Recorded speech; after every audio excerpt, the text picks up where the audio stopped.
জাপানের পূর্বাঞ্চল রাজধানী টোকিও সহ আশপাশের বিশাল এলাকায় 5.9 মাত্রার শক্তিশালী ভূমিকম্প আঘাত এনেছে।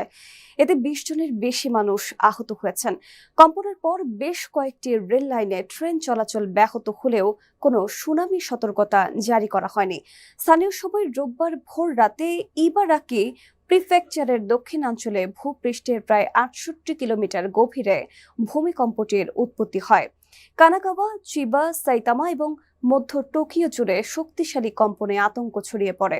ভূমিকম্পের পর নিরাপত্তাজনিত কারণে তবু রেলওয়ে সহ একাধিক লাইনে ট্রেন চলাচল বন্ধ অথবা গতি কমিয়ে দেওয়া হয়।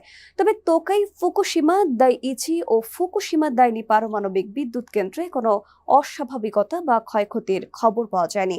জাপানের প্রধানমন্ত্রী সানায়ে তাকাইচি ক্ষয়ক্ষতির সঠিক পরিমাণ যাচাই করে দ্রুত জনগণকে তথ্য জানানোর জন্য সংশ্লিষ্ট কর্মকর্তাদের নির্দেশ দিয়েছেন।